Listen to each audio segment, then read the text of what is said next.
नमस्कार, मैं हूं नेहा ध्यानी और आप देख रहे हैं खबर इंडिया 24/7। तो आइए रुक करते हैं आज की बड़ी खबर से।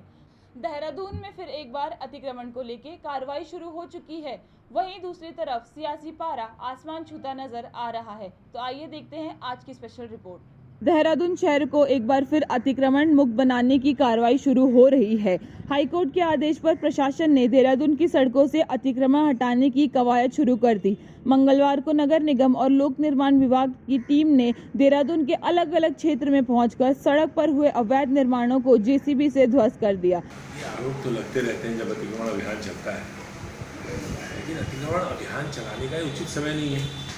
सरकार ने हाईकोर्ट को कन्विंस ही नहीं कर पाई, हाईकोर्ट को तथ्य बता ही नहीं पाई।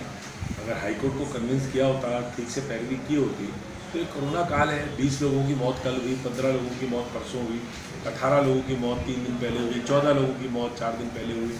लगातार 15-20 लोगों की मौत हो रही है। और ऐसे में अतिक्रमण अभियान चल रहा है। लोग कोरोना से लड़ेंगे या अतिक्रमण से लड़ेंगे? इसलिए मैं समझता हूँ ये आरोप प्रत्यारोप, इसका तोड़ दिया उसका बचा दिया, ये चलता रहता है। लेकिन सवाल ये उचित समय नहीं है। ये कोरोना काल में इस समय लोग रोटी के लिए मोहताज हो रहे हैं। लोगों के घरों में चूल्हे नहीं जल रहे हैं, लोगों की बच्चों की फीस नहीं जा रही है, लोगों के पास अपना रोज़मर्रा का खर्चा चलाने के लिए पैसा नहीं है। ऐसे में अगर अतिक्रमण अभियान चलेगा, पट्टा बाजार में जाके देखिए क्या हाल है। पट्टा बाजार में दुकानदार ने दुकान खोली हुई है, उसकी दुकान में ग्राहक ही नहीं है, और ऊपर से बुलडोजर पहुंच जाएगा या नगर निगम पहुंच जाएगा ट्रॉली लेकर के, तो कैसे लोग सरवाइव करेंगे? मैं समझता हूं कि ये सरकार की नासमझी है। वहीं अतिक्रमण पर अब रियायती पारा चढ़ता हुआ नजर आ रहा है।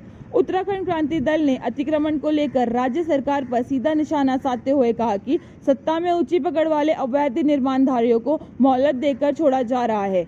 वहीं कांग्रेस ने राज्य सरकार पर निशाना साधते हुए कहा कि कोरोना काल में व्यापारी की काफी नुकसान उठाना पड़ा, जिससे वे अभी तक नहीं निकल पाए हैं। राज्य सरकार को व्यापारियों के लिए हाई कोर्ट के पैरवी करनी चाहिए थी, लेकिन सरकार सिर्फ आंखें मूंद कर बैठी है। उन्होंने बताया कि सरकार का जन सरकारों की ओर कहीं ध्यान नहीं है। अतिक्रमण पे सबसे पहले उत्तराखंड क्रांति दल के जो हमारे सीनियर लीडर हैं, जो नगर निगम के चुनाव में प्रत्याशी रहे हैं, मनमोहन लखेड़ा जी, वरिष्ठ पत्रकार भी रहे हैं, उनकी ओर से एक जनहित याचिका देहरादून में अतिक्रमण हटाने को लेकर के लगाई गई थी तमाम जगह।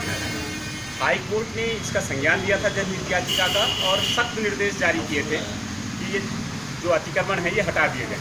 लेकिन इतने साल हो गए हैं, गवर्नमेंट जो है मलिन बस्तियों के लिए अध्यादेश ला रही है। जो अतिक्रमण करने वाले लोग हैं, जो गरीब तबके का लोग हैं, उनके तो अतिक्रमण जो है हटा दिए जा रहे हैं, उनके उस पर तो पीला पंजा बरस रहा है और वो लोग बेघर हो गए हैं। लेकिन वहीं दूसरी तरफ जो पहुंच वाले लोग हैं, जिनकी पहचान सत्ता तक है, उनको छोड़ दिया जा रहा है या उनको मोहलत दी जा रही है। तो उत्तराखंड क्रांति दल ने ये अल्टीमेटम दिया है सरकार को कि 7 दिन के अंदर अंदर वो लोग जो पहुँच वाले लोग हैं, इवन कि जो अतिक्रमण हटाने वाले अभियान में शामिल हैं, जो बड़े अधिकारी हैं, उन्होंने खुद भी जो है कई बीघा भूमि पे अतिक्रमण किया हुआ है देहरादून में। तो उत्तराखंड क्रांति दल का ये अल्टीमेटम है गवर्नमेंट को भी और सरकारी विभागों को भी कि 1 हफ्ते के अंदर वो सभी अधिकारी जो इस अतिक्रमण हटाने के लिए अभियान में शामिल हैं, वो खुद भी नैतिकता के आधार पर अपना अतिक्रमण खुद से तोड़ दें, खुद से हटा दें। नहीं तो उत्तराखंड क्रांति दल के जो सैनिक हैं, वो उस अतिक्रमण को तोड़ने के लिए बाध्य होंगे और 1 हफ्ते के अंदर फिर हम अपना अभियान शुरू कर देंगे। बहरहाल यह देखना होगा कि अतिक्रमण को लेकर सियासी पारा किस तरह लेता है करवट। फिलहाल मुझे दीजिए इजाजत और आप देखते रहिए खबर इंडिया 24/7।